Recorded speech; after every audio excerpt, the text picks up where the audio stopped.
Então, boa noite a todos, né? Sejam muito bem-vindos à nossa aula de Economia Política, né? Em pleno sábado à noite, né? Dia que era para estar curtindo uma festa aí, né?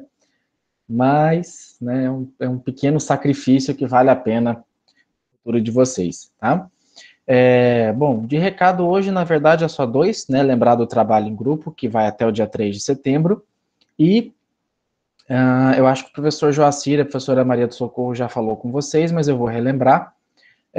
A gente tinha previsto uma aula no dia 31 de agosto, na segunda-feira, seria a nossa próxima aula, tá? Só que eu ia ter uma reunião de conselho, que na verdade foi adiada, ontem ela foi adiada para iniciar terça-feira, e a professora Socorro ia precisar de uma aula a mais por conta do dia 7 de setembro, que é feriado, e nenhum professor vai dar aula porque não é dia letivo.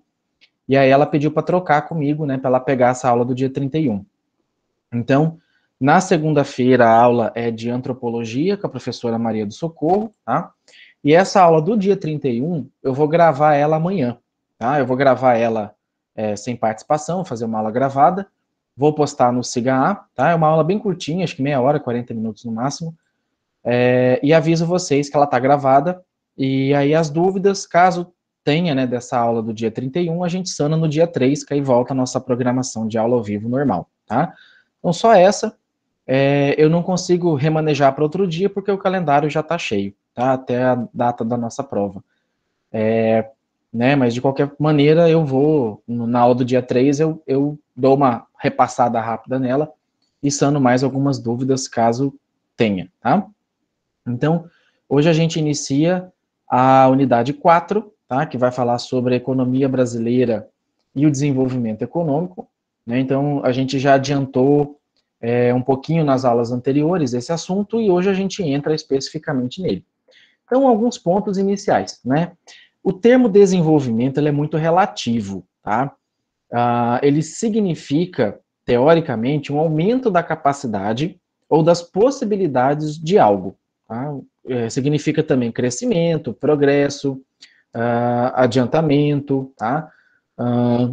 E dentro do conceito de desenvolvimento, tá, a gente pega esse primeiro termo aí, que é aumento da capacidade, ele é relacionado com a eficiência, tá? Esse aumento da capacidade, ele tem uma relação estreita com a eficiência. E, junto com o desenvolvimento, hoje, o que se espera das organizações é um desenvolvimento sustentável, tá? Em que sentido? Tá? Não basta só crescer, você tem que crescer de olho em um tripé, que é o tripé da sustentabilidade, tá? Que é economicamente viável, socialmente justo e ecologicamente correto. Então, não adianta só você crescer desmatando, crescer à base da população ao redor da miséria, né? Então, não é isso que se espera. E esse desenvolvimento sustentável, ele é um desenvolvimento planejado, de longo prazo, com base na melhor utilização dos recursos, de forma a não esgotar ou degradar os recursos naturais, né, e os recursos humanos também. Então, o período de 1870 a 1929, né, que pegou aí a primeira Revolução Industrial até a quebra da Bolsa de Nova York, em 1929, tá, inaugurou uma nova fase de crescimento seguida da Depressão de 1929, com o fechamento de fábricas e o desemprego desenfreado. Então,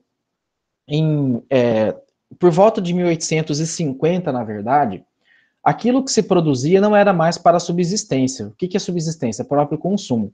O excedente de produção era vendido, era comercializado de propósito, porque até então o excedente não era previsto, às vezes acontecia, às vezes não.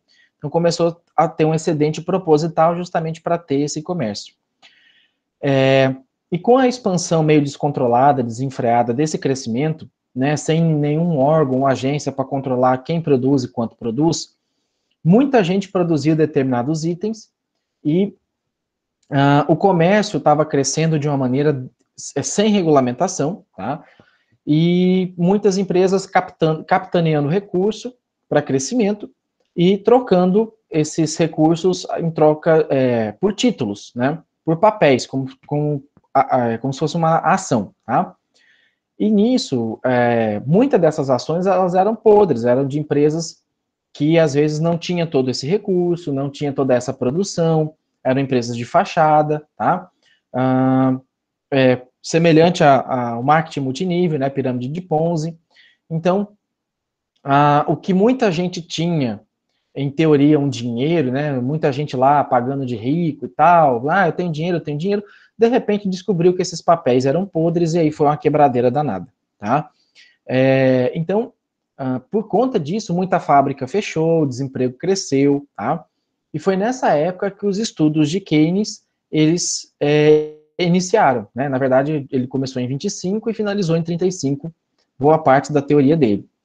E o estudo do Keynes não só salvou o capitalismo, como influenciou o debate acerca das contas nacionais e também possibilitou o acompanhamento permanente da situação ocorrida, né, por conta dessa quebra, gerando na verdade, dando origem à contabilidade social. Então, o trabalho do Keynes, ele foi muito mais além de estudar a microeconomia, ele começou a estudar a macroeconomia e como que os governos estavam influenciando o comércio, a economia como um todo, né? E ele também colocava a contabilidade social de uma maneira que pudesse, de fato, ajudar as organizações. E as organizações, como contrapartida, também ajudar a sociedade. Então, talvez em outros semestres, agora não, né, por conta da pandemia, a gente desenvolva um projeto de responsabilidade social cooperativa, né? E eu fiz esse trabalho com a turma de administração de Campos de Julho, ia fazer com vocês se a gente tivesse um encontro presencial, né? E como não está podendo ter, a gente vai adiar um pouquinho, quem sabe aí no talvez terceiro ou quarto semestre eu consiga desenvolver esse projeto, que nada mais é do que fazer grupos de alunos e esses alunos buscarem as empresas, né, os parceiros, para ajudar a atender alguma demanda, alguma causa social, tá? Então esse termo ele surgiu após a Segunda Guerra Mundial, depois de se constatar grande acumulação de capital por conta de algumas empresas. Algumas empresas elas foram crescendo de um tanto, em que muitas vezes essa empresa ela era tão forte, que nem o governo às vezes dava conta dela. Tá? E esse termo, né, na verdade, da contabilidade social, também teve uma aplicação depois da Segunda Guerra Mundial, porque muitos países ficaram totalmente destruídos, né, após essa Segunda Guerra. E também, um outro termo foi criado aí, que é o termo subdesenvolvido, tá? Que ele foi criado para classificar países que apresentavam, em determinadas condições, algumas dificuldades, como, por exemplo, o índice de analfabetismo, mortalidade, taxa de natalidade, entre outros indicadores.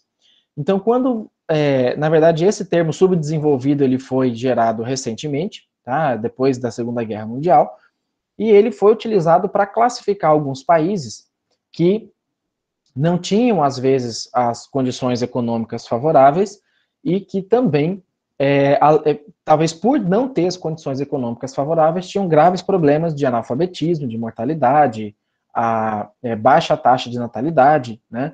Então, são países que acabaram, na verdade, como você vê a miséria, como você vê a pobreza de maneira bem acentuada nesses países, e em contraponto a isso, governantes, né, vivendo em palácios, governante comendo do bom e do melhor, e as pessoas ali pagando altos impostos e passando fome, morrendo de fome, tá? Então, a ideia de se estudar países subdesenvolvidos é, primeiro, entender como é que as pessoas vivem, por exemplo, na questão da riqueza e da pobreza, né? E como elas conseguem viver principalmente nessa pobreza, né? E quais são os reflexos dessa pobreza. Então, muitas vezes, algumas coisas são associadas de maneira equivocada, né? Justamente por não ter as mesmas condições ou as mesmas chances, tá? E a luta dos países subdesenvolvidos para superarem as dificuldades, né, que se fizeram presentes em muitos debates, chegou a culminar na busca por uma mudança no sistema econômico, de capitalista para socialista. ao atribuir ao processo do capital algumas responsabilidades pela situação vivenciada. Então, os países que eram mais subdesenvolvidos, como, por exemplo, a própria Venezuela, um pouco dos países aqui, né, ao redor, né, Cuba, Chile, deixa eu ver aqui mais aqui, Equador, né, são os mais próximos aqui na América, né. No continente europeu, quase nenhum, tá, e no continente africano, quase que a África e os Emirados Árabes como um todo. E no lado ocidental, né, lado oriental, ali a China, a Rússia, são países grandes, né, e são países que adotaram o socialismo como meio de gestão, tá? E nesse meio tempo, né, depois da Segunda Guerra Mundial, a guerra física, né, acabou e começou a guerra ideológica política, né, entre o capitalismo e o socialismo, né? Qual que é o melhor modelo de gestão pública? O modelo do capital ou o modelo social, né? E esse conflito foi chamado de Guerra Fria, tá? E que acabou, porque assim, era uma guerra, era uma disputa, mas não necessariamente envolvia o uso de arma ou combate, tá? Você tinha de um lado, por exemplo, os Estados Unidos e a Rússia querendo ver quem é que lançava o homem ao espaço, quem é que mandava o homem para a Lua, né? Então, em tese, o que se tinha subentendido é que aquele país que conseguisse mostrar isso, se eu consigo mandar o homem para o espaço, se eu consigo fazer o homem chegar na Lua, então eu consigo fazer qualquer coisa, né? Era essa a ideia que predominava. E é importante lembrar que tanto o capitalismo quanto o socialismo, nenhum deles tem uma ideia precisa, universal, né? Ou seja, conceitos que são sempre seguidos à risca, e nenhum deles também trabalha com um conceito fixo, né, ou universal de desenvolvimento. Então você tem aí duas linhas, duas formas de pensamento. A primeira, a linha de pensamento 1, ela diz que crescimento está diretamente relacionado, crescimento é sinônimo de desenvolvimento. Então ele diz que um país é subdesenvolvido porque cresce menos do que os desenvolvidos, porque não possui os fatores de produção necessário, tá? Então, essa linha de pensamento 1 é uma linha mais voltada um pouco para o capitalismo, tá? Que ela diz assim que, é uma linha mais voltada para o socialismo, tá? Que você diz que um país é subdesenvolvido, né?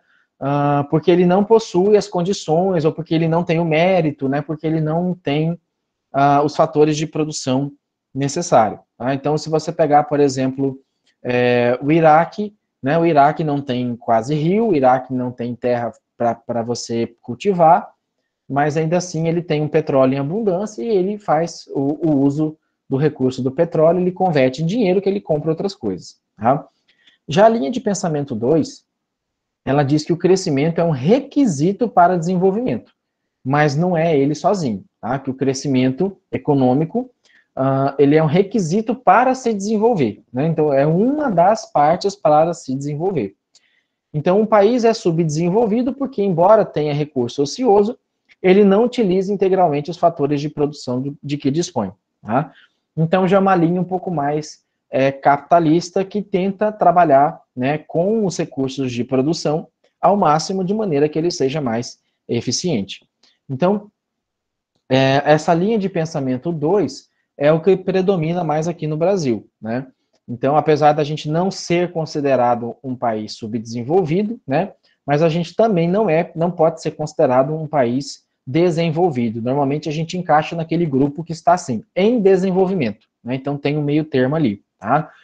Então, a gente tem aqui no Brasil recurso ocioso, porque a gente tem 13 milhões de desempregados, né? Então é a mão de obra ociosa. Terra tem demais aqui no Brasil, tá? Terra que não falta, tá? O que falta para a gente é o capital. Tá? A tecnologia, em algumas áreas a gente é bom, em outras áreas não, ainda depende de importação de parte de tecnologia, né? Transferência de capital e de tecnologia. E o recurso financeiro, o capital, é o que pega, que é o nosso calcanhar de Aquiles, tá? E por que aqui no Brasil o capital é o maior problema? Porque parte do nosso recurso, do que a gente arrecada, do que a gente produz, é voltado para a pagamento da dívida pública. E isso nem sempre é suficiente, obrigando o governo, muitas vezes, a fazer vários empréstimos para o pagamento da dívida pública. Essa sucessão de empréstimos para o pagamento da dívida pública, né, é ruim e faz com que a gente sempre fique dependendo de capital externo, de dinheiro externo, porque, né, quem tem, ninguém aqui no Brasil tem dinheiro para emprestar para o governo, né, Malemar tem dinheiro para tocar o seu negócio, então a gente é muito dependente de capital externo, tá? E o período e aí falando um pouquinho mais da Guerra Fria, né, ele centrou-se mais nas décadas de 50, 60 e 70, com a Revolução Chinesa pós 1949, e a Revolução Cubana em 1959. E também a descolonização da África por volta de 1960. Então vejam que foi um período, né, pós Segunda Guerra Mundial aí, dentro de 20 anos após a Segunda Guerra Mundial, que acabou fazendo essas revoluções aí entre vários países. O final dos anos 70 inaugura o declínio da Guerra Fria. Os Estados Unidos chegaram à Lua, mandou o homem para a Lua, a União Soviética não conseguiu, ela mandou uma nave para lá, eles circularam a Lua, mas não pousaram, tá? E aí, assim, eles desistiram porque era muito, muito, muito dinheiro que era investido nisso, numa guerra que, em tese, não aconteceu confronto direto, tá? Muita gente passando fome nos países e os governantes lá brigando, fazendo pirraça um com o outro para ver quem que conseguia, porque não era uma briga dos Estados Unidos com a Rússia, era uma briga de capitalismo com socialismo, tá? Nessa, o capitalismo se deu melhor. Em parte, o socialismo ganhou algumas batalhas depois, mas quem efetivou mandando o homem para a Lua foi o modelo capitalista dos americanos. E essa abertura política, né, que acabou acontecendo, principalmente aí na China, né, que acabou abrindo a economia socialista para a economia de mercado, que é uma economia mais capitalista, e acabou consolidando algumas transformações pretendidas nos anos 80. Fiel aos ideais socialistas, como até hoje, Cuba pode ser eleita como uma das suas grandes representantes, né, do socialismo, uma vez que a China passa por transformação econômica forte. Então, Cuba segue até hoje o ideal socialista, né? Alguns países, né, como a Venezuela, como a Rússia, elas têm um cunho socialista, mas como elas exploram o petróleo e tiram da riqueza do petróleo a sua subsistência, né, elas também têm lá o seu fundinho capitalista, tá? Mas é um capitalismo de governo, não é um capitalismo de indústria, como a gente está acostumado a observar, né? E qual que é a diferença entre esses dois capitalismos?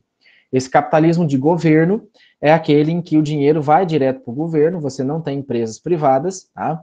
E o governo arrecada diretamente com a venda dos royalties, né, do petróleo, da venda das commodities como um todo, tá? Então, diferente, por exemplo, do Brasil, que a Petrobras vende ou comercializa o petróleo e parte desses royalties ela distribui para o governo, tá? Ali não, é o governo que vende, que negocia e ele que arrecada, tá?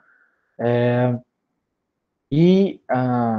válido relembrar também que após a abertura democrática, que o Brasil conquistou em 84, nós tivemos um violento processo de estagnação econômica, chamada de década perdida, em 1980, tá? Devido ao esgotamento do modelo de desenvolvimento baseado no processo de substituição de importações por produção nacional, que chegou a seu final, sendo necessário o fortalecimento da concepção de desenvolvimento sustentável. Então, por que 1980 foi considerada a década perdida? Porque até então, a gente vinha num processo de não fazer importação, tá? O governo militar, quando ele deixou aí o poder em 84, deixou não, foi retirado do poder em 84, ele vinha nessa onda de nacionalização, nós somos bons, nós damos conta de fazer, né? E isso custou muito caro, tá? Mas isso é ruim, professor? Não, isso é ideal, isso é o que a gente quer, né? Ele não está errado. O governo militar não estava errado em querer fazer com que a coisa fosse nacional e não importar do estrangeiro, tá? O problema é que muitas vezes o custo de você fabricar, por exemplo, um carro, que é o caso do Gurgel que eu coloquei aqui, era muito caro, né? Você desenvolver a tecnologia, ferramenta, uma máquina de solda para fazer um carro igual, por exemplo, o Gurgel, era muito caro. Compensa eu comprar carro, por exemplo, de quem é especialista, compensa eu comprar carro, né, tanto que você não fala necessariamente uma fábrica de automóvel, você fala uma montadora aqui no Brasil, né, então você compra as peças, algumas nacionais, outras importadas, e geralmente a montadora monta o veículo, né, ela raramente fabrica alguma peça. Então, em 1980, o Brasil estava nessa onda assim de, sabe, eu faço, e isso custou muito caro, tá? Porque o Brasil tinha uma fabricação muito cara, os custos eram muito caros, e ninguém lá fora queria comprar o nosso produto. A gente não conseguia exportar o nosso produto, tá? Porque ele era muito caro, tá? Então, isso acabou gerando uma certa paralisação, uma certa estagnação, que não foi boa para o Brasil. E aí, com o avanço da tecnologia, das comunicações e da abertura de mercado internacional, que a gente chama de globalização, o que é isso? Eu vou passar a comprar de quem for mais barato. Então, se for mais barato uma peça fabricada no Brasil, eu vou comprar no Brasil. Se for mais barato eu comprar uma peça fabricada fora, eu vou comprar fora. Tá? Então, com esse avanço tecnológico das comunicações e também da abertura de mercado, né, o debate sobre fabricação nacional versus importação se resumia basicamente no modelo que fosse mais eficiente.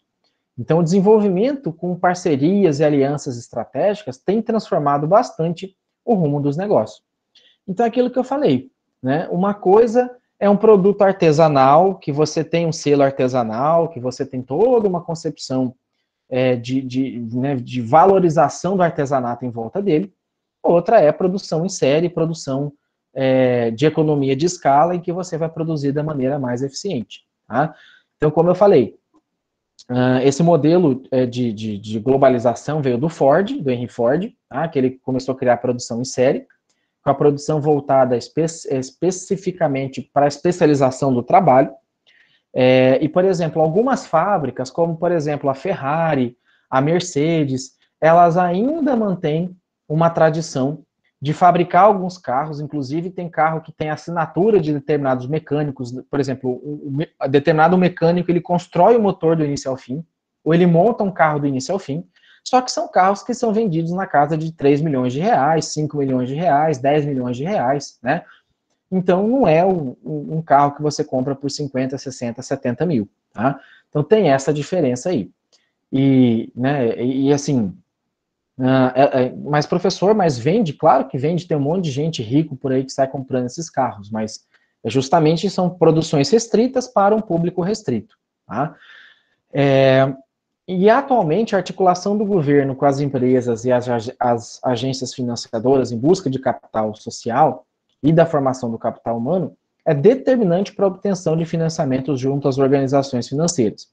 Então, as instituições que emprestam dinheiro, aí eu vou citar bancos e cooperativas de crédito, Banco do Brasil, Sicredi, BASA, tá, o Banco da Amazônia. Eu vou falar desses porque esses eu conheço. Tá? Um tempo que eu fiquei na empresa da minha família, eu tive um relacionamento com esses bancos e cooperativa de crédito, e eu posso dizer que para eles fazer um empréstimo, lógico, tinha aquela linha tipo CDC, de crédito automático, que você dava 2 cliques e o dinheiro estava na sua conta. Um juro aí de 4, 5% ao mês. Tá?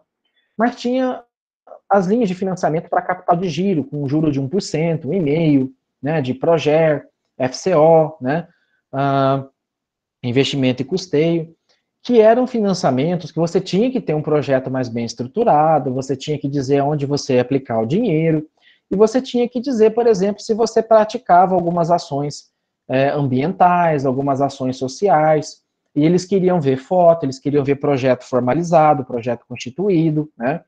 Então, e muitas vezes tinha muita empresa que nem sabia lidar com esse tipo de projeto. Ah, não, eu não tenho nenhum projeto. Mas você ia lá na empresa, você olhava, ele tinha um cano da calha que ele jogava numa caixa d'água para lavar calçada ou para lavar, para molhar jardim, né? Por mais que seja simples, é uma ação de responsabilidade ambiental. Você está economizando uma água da chuva para um reaproveitamento. Por exemplo, você fazer um dia das crianças ali na comunidade, um Natal solidário, né, uma Páscoa solidária, enfim, né, são projetos que você, né, de plantar uma árvore, né, ajudar os idosos, enfim, né, São projetos que você pode construir, são projetos relativamente baratos e que dão um impacto positivo. Tá? Então, por exemplo, a carne brasileira talvez quem mexe com isso vai saber explicar um pouco melhor do que eu, mas tem, por exemplo, alguns abatedouros aqui no Brasil, que eles são credenciados para exportação. Um dos requisitos desse credenciamento para você exportar essa carne é você dizer da onde veio essa carne. Então tem umas carnes aí da Friboi que você pega, da Excelência, que tem lá um código, um QR Code nela, né? Não sei se vocês já tiveram a oportunidade de buscar o que é essa informação, mas ali mostra de qual fazenda, de qual região veio esse gado, né? E por ali dá para você rastrear, por exemplo, se essa fazenda tem projeto de desmatamento, se essa fazenda não tem trabalho escravo, se essa fazenda, né? Então, isso é requisito para, por exemplo, a comercialização de carne. Né? Então, eu não posso simplesmente desmatar minha fazenda e botar gado lá, tem que ter um projeto de desmatamento. Ah, professor, mas essa fazenda é da minha família já tem 50 anos que explora, nem tinha projeto de desmatamento na época. Você precisa regularizar, fazer um projeto, né, talvez para fazer uma compensação, ó, desmatei 100 hectares e estou plantando aqui 20, 30 hectares aqui como compensação, tá? Então, tem muitos frigoríficos que não compram carne de qualquer produtor justamente para evitar esse tipo de risco. Tá? Um fator também importante a ser compreendido na verificação do nível de desenvolvimento de uma região, estado ou nação é a situação da distribuição de renda. Então, para medir o grau de concentração de renda de um país, para saber se ele tem, se ele está correto, se está distribuindo corretamente o que ele está arrecadando, é utilizado um indicador chamado índice de Gini. Tá? Que é esse índice de Gini? Ele vai mostrar a relação, por exemplo, entre aqueles que ganharam dinheiro, né, e aqueles que tiveram que receber dinheiro, aqueles que tiveram a renda média dele computada. Então, por exemplo, quanto mais alto for esse índice, tá, mais desigualdade a gente tem. Tá? Quanto mais alto for o índice de Gini, tá, mais alto, na verdade, mais desigual vai ser. Tá? Então, assim, o que esse índice vai verificar? Se, por exemplo, os países estão, né, numa situação dessa de pandemia, né, a concentração de renda, como que ficou essa concentração de renda? Ela desequilibrou. Quem era pobre ou classe média pobre ficou pobre, né? Quem era rico acabou ficando mais rico, tá? Então, por conta desse índice, ele serve, na verdade, para o gestor tomar a decisão. Por exemplo, inclusive isso deveria influenciar nas políticas públicas, né, de um determinado gestor. Olha, se você está fazendo gestão, você está, por exemplo, injetando dinheiro na economia, como o auxílio emergencial, e o índice de Gini ainda está distanciando, né, ele ainda está crescendo, então isso não é um sinal bom. Né, isso significa que a diferença, né, na verdade, da concentração de renda ela não está seguindo o que deveria seguir. Tá? Não está havendo uma distribuição de renda adequada. Tá?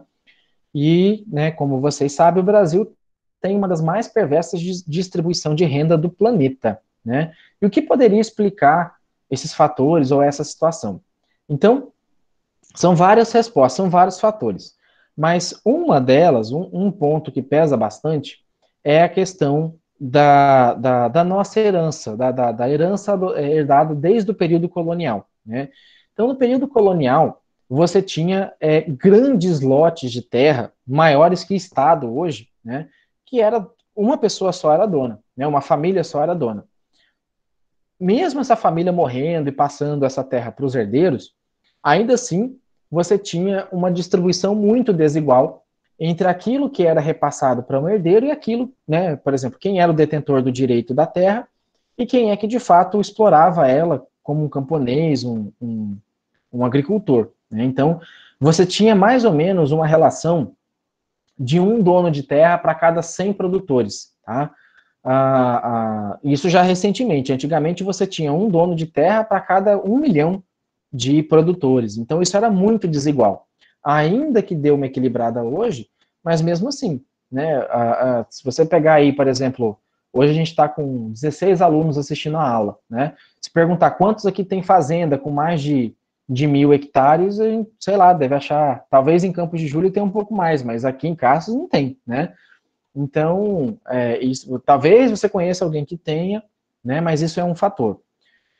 Então, a grande propriedade, a presença da monocultura e o trabalho escravo, que foram outros fatores também, deixaram cicatrizes que permanecem até hoje, né, de alguma forma ainda presente na nossa sociedade. Mas, professor, o que a escravidão tem a ver com isso? Tá?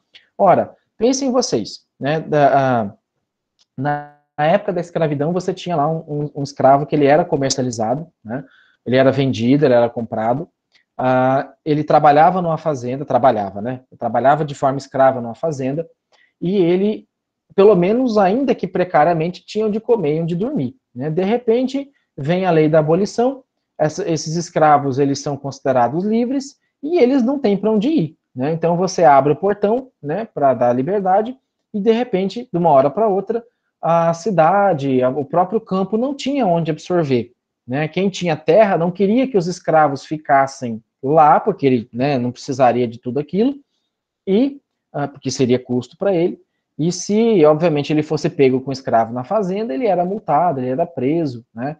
Ainda que se fosse grande, isso não acontecia, né? Mas assim, e aí esses escravos tiveram que vir para a cidade, acabaram morando nas periferias, nas bordas da cidade, nas favelas, né? E deu esse problema econômico que a gente tem hoje. Um dos, né, é esse daí, tá? E isso não houve nenhum político, nenhum governante que quis arrumar, que quis né, melhorar essa condição de vida, tá, para essas pessoas. Então, nós podemos observar que tanto na área urbana quanto na área rural, nós temos a necessidade de uma revolução, né? Então, no momento, acreditamos que uma reforma urbana seja mais bem-vinda, né? Porque a concentração das pessoas está nas cidades, principalmente nas grandes cidades. E não podemos continuar adiando para o futuro, né, a cicatrização dessa dificuldade, desses problemas que vieram da época colonial. Então, de 1968 a 1973, o Brasil se destacou internacionalmente pelas suas elevadas taxas de crescimento econômico. Então, ele iniciou a década de 70 como um dos países do mundo com maior desigualdade na distribuição de renda, né? Até que, ainda para piorar, né, a tecnologia começava a substituir a mão de obra, né, que tornava a mão de obra mais ociosa, como, por exemplo, os caixas eletrônicos. Mas, né, o uso do computador, o uso de determinadas tecnologias, né, acabaram aumentando ainda essa desigualdade, ainda que houvesse um certo crescimento econômico. Tá? E nós buscamos a modernização a qualquer preço, embora não tenhamos alcançado a modernidade.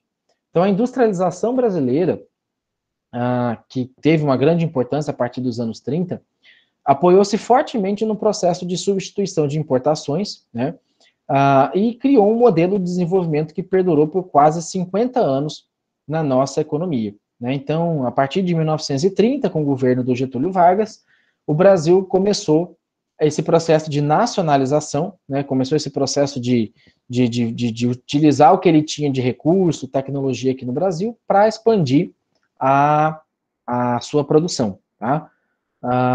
Contudo, né, com esse esgotamento desse processo nacional, nós entramos numa nova fase de dificuldade, marcada pela aceleração da inflação e pelo aumento do endividamento. Né? Então, a década de 80 ela foi perdida porque foi uma década em que você tinha uma inflação muito crescente, tá?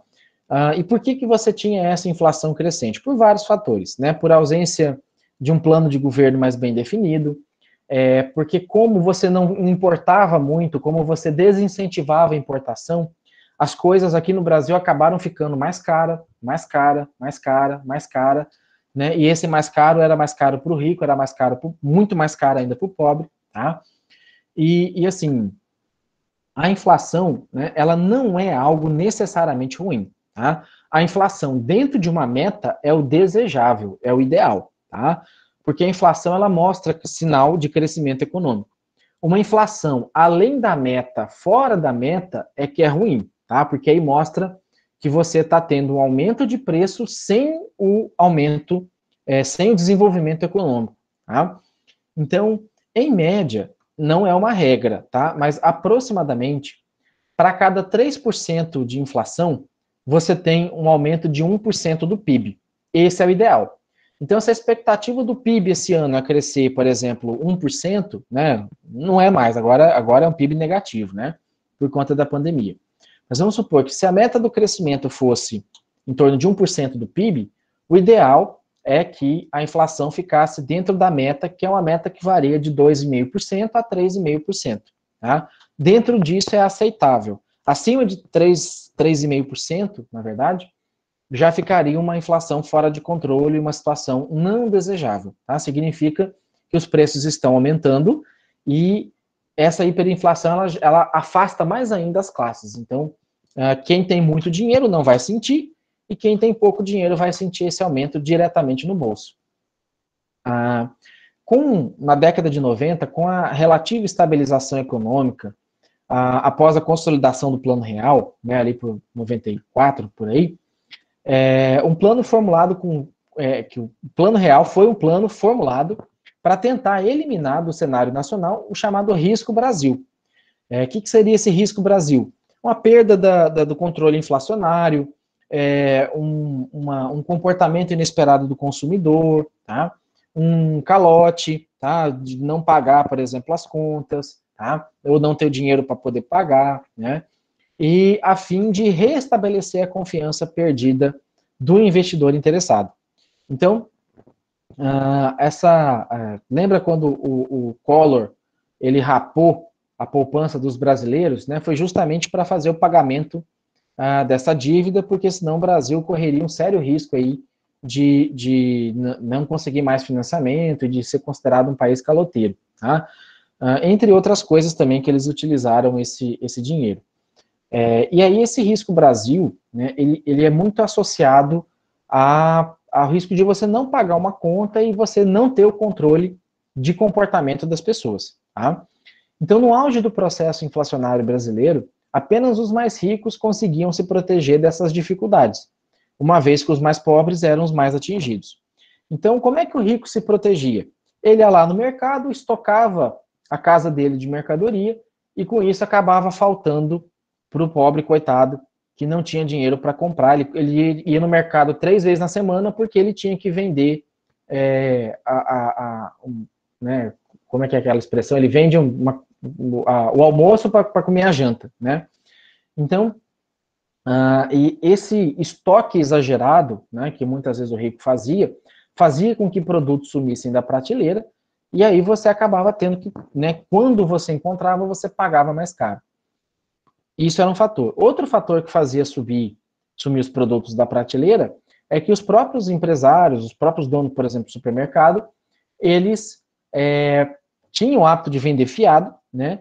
E muitas vezes o produto tinha remarcação de preço, né? Então ele custava 10, você botava ele para ser vendido a 12 na prateleira de manhã, à tarde já tinha que remarcar ele para 14 por conta da inflação, tá? Então isso era muito ruim. E aí tinha muito dono de mercado que ele tirava o produto da prateleira de propósito para fazer uma poupança, para fazer render. Eu tirei esse produto hoje, daí 3 dias eu volto, ele vai estar mais caro, tá? Eu ganho mais com isso. Da concepção criada no início da década de 70, de que para desenvolver o nosso país, primeiro precisa fazer crescer o bolo, né, para somente depois realizar a sua distribuição, nenhum pedacinho desse crescimento, né, desse bolo, foi dirigido aos que se encontravam excluídos ou menos favorecidos. Então, sempre, desde 1970, a ideia era assim, não, pobre, aguenta aí, deixa eu produzir, deixa eu acumular riqueza, deixa eu fazer investimento, né, aí depois eu vou te acudir, né? Então entrava outro governante, aí depois eu vou te acudir, entrava outro e depois eu vou te acudir, né, com esse mesmo pensamento. E até que veio, né, no governo do Lula, né, os 2 mandatos, e depois da Dilma com mandato e meio, esse modelo, que é um modelo de governo mais socialista, que pegou esse bolo e dividiu com a população. Só que dividiu de uma maneira um pouco descontrolada, dividiu de uma maneira sem um planejamento, dividiu de uma maneira não sustentável. Esse foi o grande problema, tá? Então, professor, o Bolsa Família, o senhor está questionando? Não, de jeito nenhum. Bolsa Família foi necessário, tá? Na verdade, esse Bolsa Família, ele surgiu na época do governo FHC, que ele tinha um programa vinculado à renda da escola, tinha um programa do gás, né? E, na verdade, o que o governo do Lula fez foi unificar esses programas num só e simplificou, porque cada programa desse era um cadastro, na época do FHC, e ele unificou tudo só no Bolsa Família, né? Então, esse modelo, esse modelo que acabou colocando, o Erlan até perguntou aqui, né? Em que aspecto faltaram sustentabilidade? Erlan, é o seguinte, você tinha que distribuir. O programa do Bolsa Família, estilo Bolsa Família, é um programa de transferência de renda direta. Ele pega lá o imposto de renda de quem ganha mais e transfere para quem ganha menos. Tá? A questão é que a conta tem que fechar. Tá? Então, por exemplo, teve muito investimento no Brasil, na verdade, dinheiro que foi do Brasil, que foi para fora. Né? Então, foi um governo, por exemplo, que ele acabou socializando o dinheiro do Brasil com outros países. Então, vocês viram um investimento no Porto de Mariel, em Cuba, várias obras, né, em outros países, e a corrupção. Então, por exemplo, aquele PAC, o Programa de Aceleração do Crescimento, PAC 1 e PAC 2, ele era para dar um up no Brasil. Né? Esse programa era para fomentar o desenvolvimento econômico. Esse era a hora da gente aproveitar, né, e fazer isso. E aí veio as Olimpíadas, veio o Copa do Mundo, que acabou consumindo muito investimento também, né? E isso daí não tinha sustentabilidade, tá? Você tinha, por exemplo, o governo pagando parte da energia elétrica dos consumidores, né? Tudo bem, se fosse de baixa renda até entenderia, mas até de quem consumia de maneira, quem era rico e tinha consumo, tinha subsídio da energia pelo governo, tá?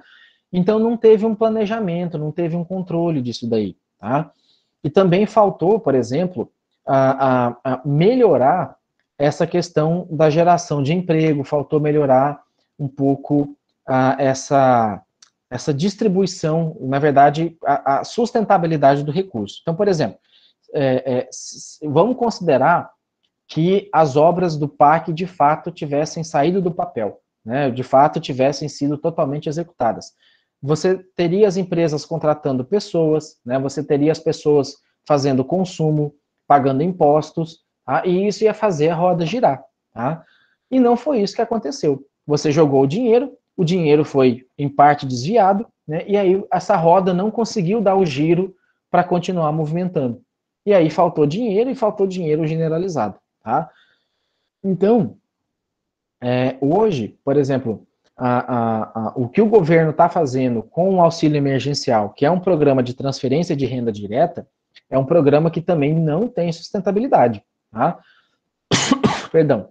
É um programa que é emergencial, é um programa que não é para ser feito, por exemplo, quando a economia está com crescente ou quando a economia está em crescimento. Tá? Porque se você faz isso, por exemplo, há 4, 5 anos atrás, mesmo com uma pequena crise econômica, você teria uma inflação muito alta por estar injetando muito dinheiro na economia. Tá? Por que, então, injetar dinheiro na economia agora dá certo, está dando certo, e se injetasse dinheiro na economia 4, 5 anos atrás não daria certo? Tá?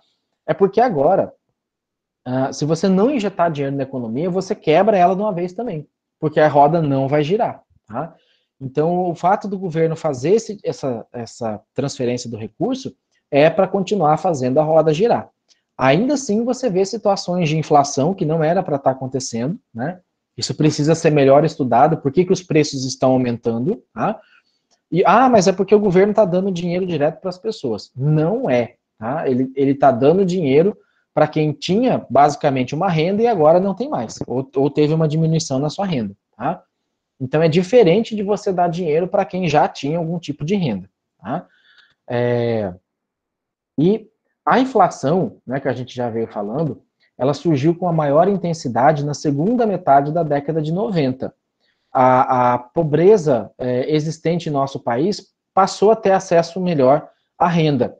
Isso não quer dizer, de modo algum, que de uma hora para outra, como no passe de mágica, a gente tivesse conseguido resolver esse problema, tá? Então, o Plano Real e o início do governo do Fernando Henrique Cardoso, ele conseguiu melhorar a renda das pessoas, tá? De que maneira? Ele desvalorizou a moeda nacional, ele desvalorizou o real, tá?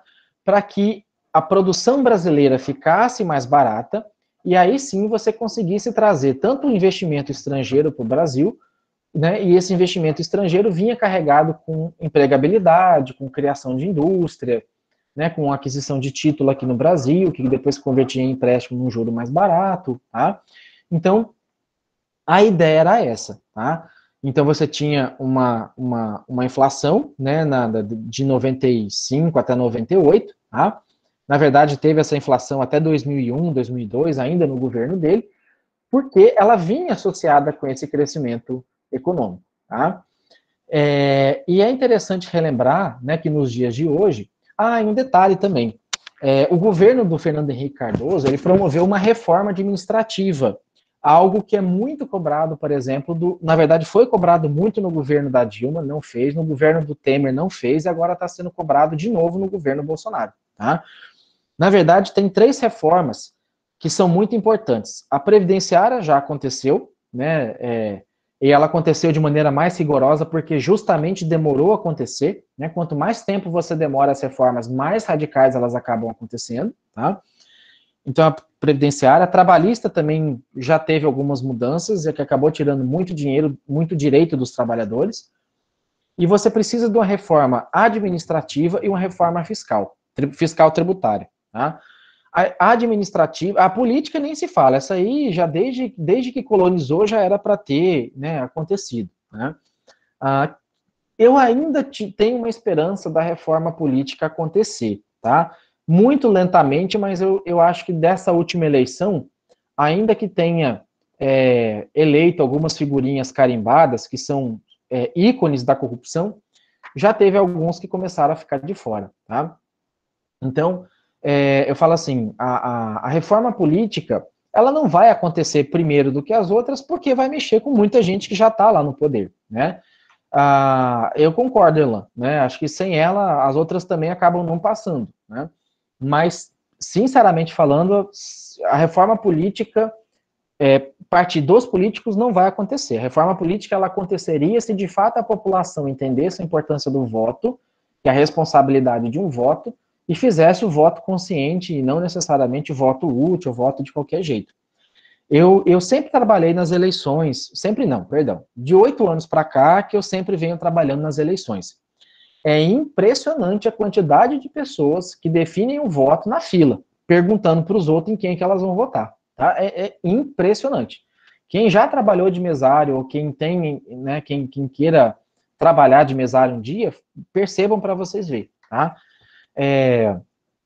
E essa reforma administrativa feita na época do governo FHC, ela aconteceu, por exemplo, com a criação de cargos de concurso público, que antes era nomeado. Quando a Constituição brasileira criou os cargos de livre nomeação, os cargos comissionados, era com a seguinte ideia: eu não vou fazer um concurso para atrair uma pessoa bam para trabalhar aqui. Eu posso contratar ela direto sem concurso, né? Eu contrato ela porque ela é de confiança, ela é competente, né? Ela tem destreza.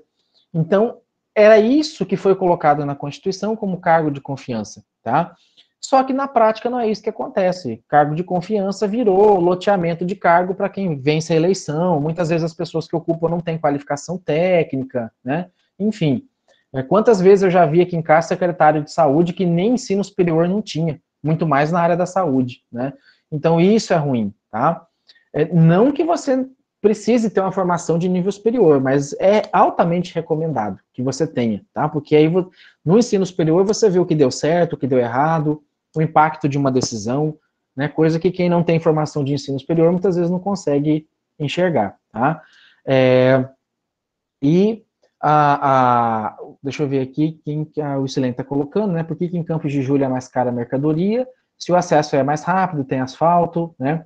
Em Aripuanã o mercado é mais barato, o acesso é mais dificultoso.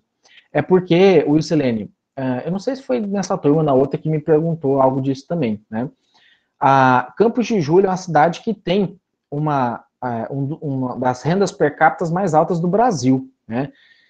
E isso, né, o que essa renda per capita diz? Que a média de ganho por pessoa é relativamente alta se comparada com outras cidades do Brasil.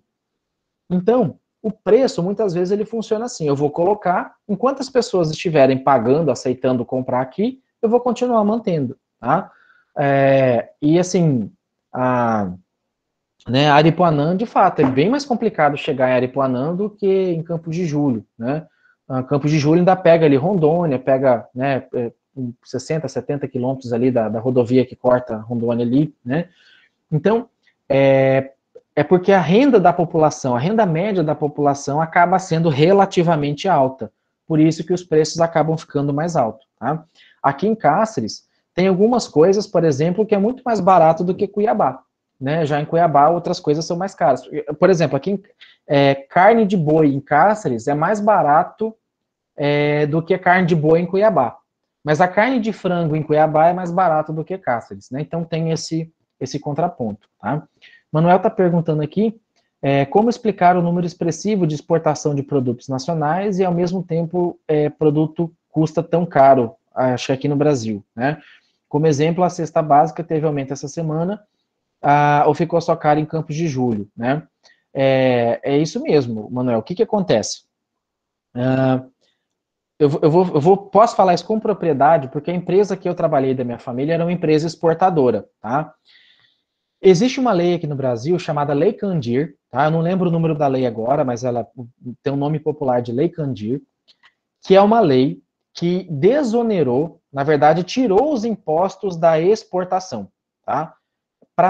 Justamente para quê? Para facilitar as exportações. Por exemplo, Mato Grosso, ele perde muito por conta dessa lei, porque a soja, o algodão, o milho, deveria ser taxado o ICMS dessas commodities, mas na verdade não é, tá? Não é taxado. E essa lei Candir, por exemplo, eu vou pegar um caso aqui vamos supor que o litro de óleo está custando R$5, tá? Aqui no Brasil, R$5.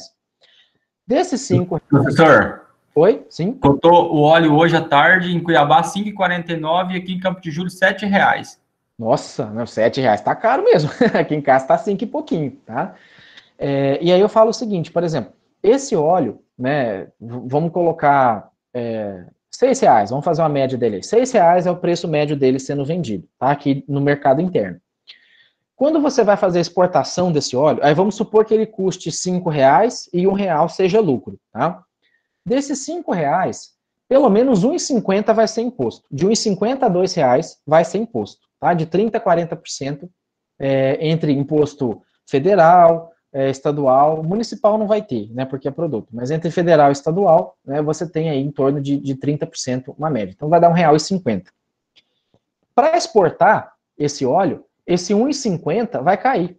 Não vai ter cobrança de imposto nem federal, porque seria o IPI, por exemplo, e nem o estadual, que seria o ICMS. Tá? Então, inclusive aqui em Cáceres tinha uma empresa que fazia isso. Ela comprava o produto com o fim com a finalidade de exportar para a Bolívia, porque Cáceres está pertinho da Bolívia, está 90 quilômetros da fronteira, 100 quilômetros de São Matias. Ela comprava para exportar. Essa mercadoria, quando ela é exportada, lá na aduana, na alfândega, eles carimbam a nota para testar que essa mercadoria de fato saiu do Brasil. Tá? Só que, imaginem vocês, são 50, 60 caminhão por dia. O pessoal da alfândega não tem condição de checar caminhão por caminhão, vez por vez, para ver se a mercadoria que está na nota fiscal está batendo com a mercadoria que está carregada no caminhão. E muitas vezes, eles dão o sinal verde, que chama, né, dão o trade-off verde, que eles só carimbam a nota e pronto, a mercadoria deu exportada. E tinha uma empresa aqui em Cáceres que ela tinha um esquema com o servidor da Receita Federal que ele carimbava as notas e essa mercadoria depois era revendida aqui no mercado interno. Tá? Então, por isso que muitas vezes a gasolina que está R$1 na Bolívia é a gasolina que foi fabricada aqui no Brasil. Só que para ela estar R$1 na Bolívia, ela saiu daqui sem imposto e ainda por cima tem subsídio do governo boliviano para baixar o preço dela. Tá? E aí, por exemplo, eu ia ali em São Matias, Não tem desodorante Rexona, antitranspirante, né? Spray. Aqui em Cáceres, hoje, ele está na promoção em torno de R$10, mas o preço normal dele aqui é em torno de 15, tá? 15, 16, às vezes tem lugar que custa R$18. Na época que esse produto normalmente custava R$10 aqui no Mato Grosso, eu comprava esse desodorante na Bolívia por 5, R$6, quase metade do valor que estava aqui no Brasil, tá? Por quê? Porque ele é exportado para lá, ele sai para lá sem imposto, e às vezes lá, como a Bolívia também não tributa muito, o imposto deles é super baixo, você acabava conseguindo comprar algumas coisas fabricadas no Brasil mais barato lá na Bolívia, tá? Então, essa é a grande questão, tá? E Campos de Julho, como eu falei, né, como tem a renda per capita um pouco mais elevada, muitas vezes acaba se aproveitando disso. Pode ser falta de concorrência, tá? Pode ser falta de, como é que eu falo, às vezes de um questionamento, né? Talvez, né, de uma política pública, tem que ver, muitas vezes, por que o custo está ficando alto dessa forma, né? Porque R$7 de fato é muito alto, tá? Né? E eu falo assim, talvez seja o caso, muitas vezes, de incentivar, né? Igual, por exemplo, pimentão vermelho e amarelo. O vermelho e amarelo sempre foi caro mesmo. Aqui em casa, eu não sei falar o preço do quilo dele, Erlan. Mas, né, talvez incentivar aí, fazer pequenas cooperativas, né? Por exemplo, se tiver um movimento, por exemplo, aqui em Cáceres tinha um grupo de pessoas, né, que se organizava, eu também, às vezes, com a minha família, né, às vezes eu vou fazer compra em Cuiabá, eu tenho algum assunto, algum exame para fazer em Cuiabá, eu vejo o que minha mãe está precisando, o que minha sogra está precisando, o que está precisando aqui para casa, faço uma lista de compra, vejo o que tem em comum e tento comprar por atacado para ver se sai um pouco mais barato, tá? E aí, assim, são formas de você poder economizar. Se mais pessoas fizerem isso, pode ser que pressione um pouco o preço a baixar, tá? Aí o Manuel também está colocando, né, o exemplo a carne bovina, né, a arroba da carne está em torno de R$250, isso é devido à demanda de exportação. Caso não tivesse tanta demanda, estaria com valor bem em conta, né, devido a ter muita oferta. Exatamente, Manuel. Eu herdei uma fazenda do meu pai, né, a gente falando de fazenda, né, eu, meus irmãos, minha família, na verdade, como um todo, meus tios, a gente herdou uma fazenda que estava no nome do meu pai, e a gente vendeu essa fazenda, e parte do pagamento era a prazo, a cada ano, e foi fixado em arroba de boi. E no primeiro ano, beleza, a arroba estava 130, subiu para 135, e no segundo ano, que era o último ano do pagamento da parcela da fazenda, veio aquela operação carne fraca da Polícia Federal que despencou a arroba do boi, né?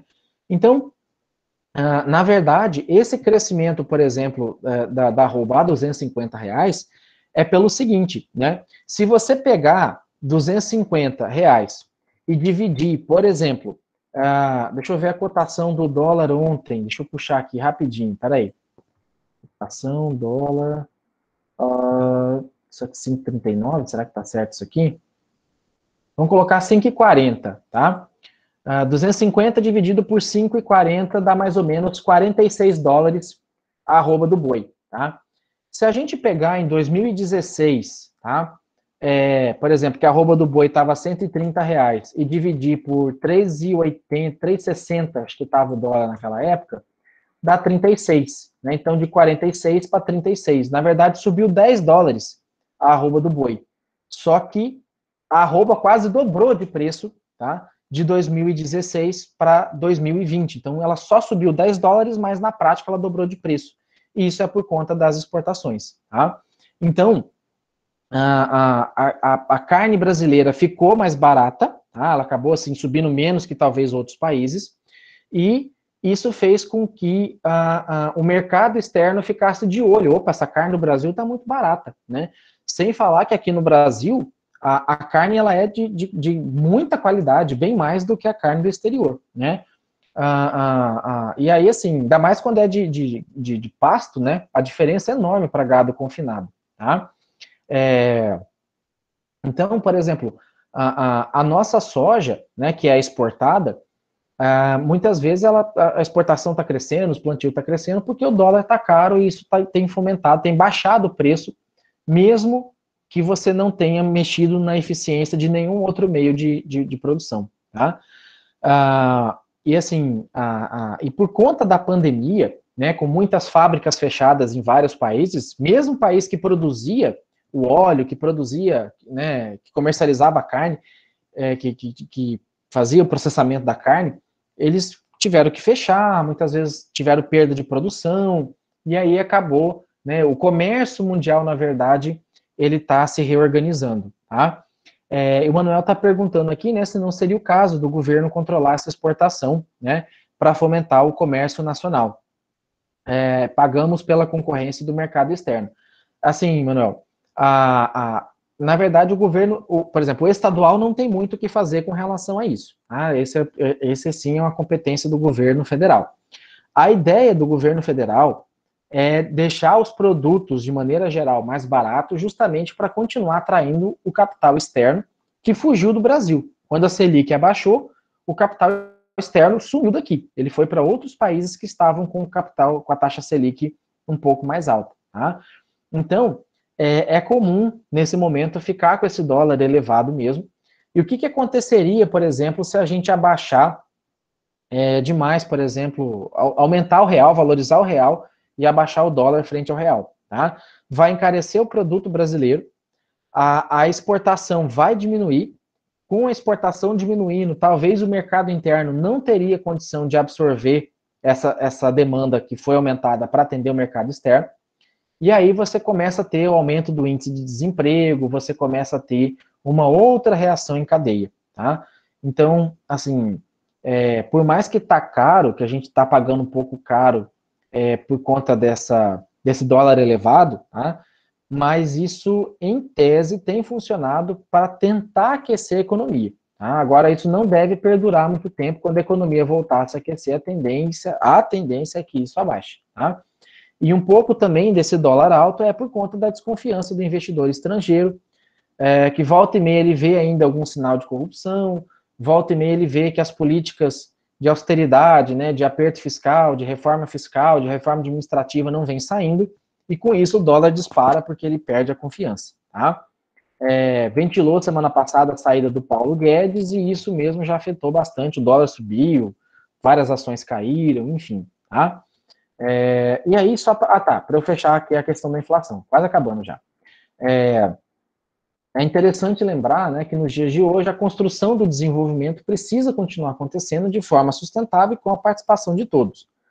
A cidadania econômica, aliada à preservação, né, do meio ambiente, deve fazer parte do processo. Caso contrário, vai ter desastre ambiental e social inimaginável. E aí eu chamo a atenção, né, professor, mas como que a gente melhora, por exemplo, essa questão, né, como que a gente cresce economicamente de forma eficiente e sustentável, tá? Uma das formas é através do investimento em ciência e tecnologia. No Brasil, a gente compra muita coisa pronta, muita tecnologia pronta que vem de fora para cá, tá? E o investimento em ciência e tecnologia aqui no Brasil, ele é visto com maus olhos, ele é visto como um gasto dispendioso, ele é visto com jogar dinheiro fora, muito dinheiro para pouca coisa. Por exemplo, tinha um projeto de um professor da agronomia aqui de Cáceres, que recebeu 5 milhões de reais para estudar, por exemplo, algumas variedades de mandioca, tá? Fala, poxa, mas 5 milhões de reais para o cara estudar mandioca, né? Que os alunos da agronomia vai tudo fazer churrasco e usar elas depois, tá? Mas é o seguinte, ele estudava mandioca, qual espécie de mandioca sobrevive em qual tipo de solo, né? E você descobrindo qual mandioca produz de maneira mais eficiente em cada região do Brasil, em cada solo, você pode melhorar isso e fazer com que as pessoas tenham comida a partir da mandioca, por exemplo. Tá? Outra questão, eu lembro que uma professora da biologia, onde eu trabalhei no departamento um tempo, na UNEMAT, em Cáceres, ela estudava os pares de pelo das asas daquela mosquinha drosófila, aquela mosquinha da banana, que fica em cima da banana, que é uma mosquinha bem pequenininha.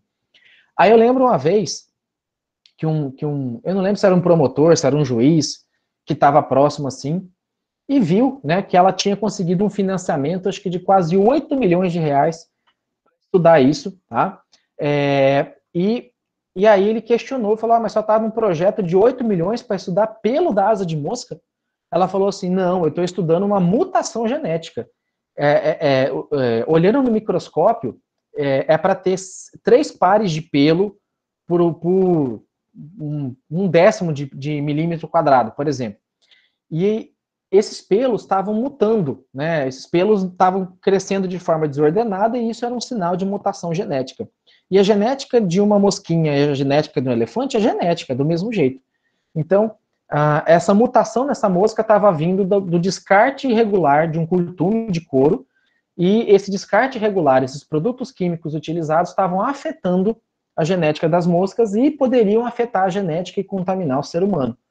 Então, foi uma pesquisa de amplo espectro, assim, e que você olha assim, parece um trem besta e não é, tá? Às vezes vai muito dinheiro mesmo, porque você tem que comprar microscópio potente, tem que pagar a equipe de apoio, de coleta, material, enfim, tá?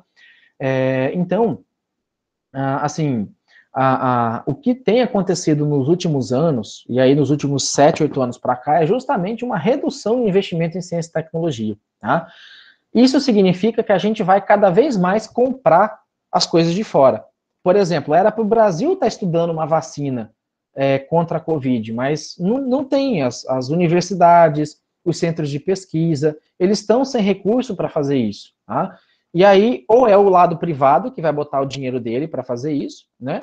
Mas o privado vai colocar o dinheiro onde for mais barato, não vai fazer no Brasil, ou algum outro país, como a China, como a Rússia, como os Estados Unidos, Londres, na Inglaterra, vem tentando desenvolver uma vacina e comercializar isso aqui, tá? Então, eu falo assim, para você ter tecnologia, né, e assim, quando você produz a tecnologia, você vende, você ganha com essa venda dessa tecnologia. Quando você compra, você acaba pagando um pouco mais caro, e muitas vezes aquilo, você tem que adaptar essa tecnologia, você tem que customizar ela, porque não vai funcionar para o seu produto, tá? Por exemplo, alguns carros da Hyundai, para vocês terem uma noção, o pneu não estava rodando 15 mil quilômetros no carro, porque o asfalto que o pneu foi projetado para rodar é um asfalto sem buraco, um asfalto mais frio, né? Não é esse calorzão danado nosso aqui, não é essa buraqueira nossa, né? Então, tinha muito carro HB20, X35, que com 15, 18 mil o pneu estava acabando, porque foi um carro projetado para uma região e acabou sendo vendido, utilizado em outra. Tá? Então, a Luana até fez uma observação aqui interessante, né, com relação à sustentabilidade. A soja convencional, né, que é aquela livre de organismo geneticamente modificado, transgênico, é praticamente 100% vendido para o mercado externo, né, porque há uma pressão grande externa por alimento não transgênico, coisa mais orgânica, né, e ele, né, assim, a parte disso, né, desse consumo, né, aqui no Brasil jamais você aceitaria, né. Se você ainda está comprando um skinny que está barato, é porque está usando soja transgênica. Se fosse usar uma orgânica ou uma que não seja derivada, né, de uma mutação transgênica, por exemplo, você ia pagar quase o dobro, o triplo do preço num salgadinho, tá? Então, pessoal, era isso que eu queria... tá, e só para fechar o último ponto aqui, né, que a hiperinflação é sempre ruim, né, como a gente colocou, então a inflação controlada é boa, tá, é sinal de crescimento econômico, mas uma hiperinflação não, tá, porque aí ela deve ser evitada porque ela foge de controle, tá. E aí a gente tem que estar sempre tomando cuidado com a utilização de raciocínio ilusório, que é aquele vídeo dos Simpsons que eu mostrei na última aula, né, de você achar que tal fator está acontecendo por isso, tal fator está acontecendo por aquilo, tá? Você conseguiu comprar seu carro, sua casa, porque tal época era o tal presidente ou presidente aí, né, que estava no poder, né? Então não necessariamente, tá? Então, o que eu queria, né, fechar era isso, falar com vocês era isso, ver se tem mais alguma pergunta, tá? E só reforçar, né, relembrar que no dia 31 nós não teremos aula ao vivo, tá? Que eu vou gravar amanhã a aula que seria do dia 31 e devo postar no SIGA e avisar vocês, aí vocês têm que tirar um tempinho aí entre amanhã e o dia 3 para assistir essa aula, que é uma sequência dessa aula de hoje, tá joia? Mais algum questionamento, mais alguma pergunta? Professor, nós temos 5 casos e apenas 4 pessoas no grupo. A gente pode fazer só 4 casos, professor? Francisco, de vocês é do noturno, né? Isso. Pode sim, tá? Pode fazer sim. Obrigado. É porque na turma da manhã, como tem mais aluno, tinha quase 60 na turma, lá deu um grupo de 5 a 6 pessoas, tá? Não tem problema não, tá? Ok, obrigado. Nada. Mais alguma outra dúvida, pessoal? Não? Então, vou encerrar aqui a gravação, tá? Desejar uma boa noite, um bom descanso para vocês. E aí, qualquer coisa eu vou postando lá no grupo, se tiver mais algum outro aviso. Tá joia? Bom final de semana, bom descanso, né? E aproveitem aí para colocar o restante do conteúdo em dia, certo? Então, até o dia 3 de setembro, que é a nossa próxima aula ao vivo, tá? Que eu vou tirar um tempinho dela para sanar as dúvidas da aula do dia 31 também. Abraço, bom descanso. Valeu.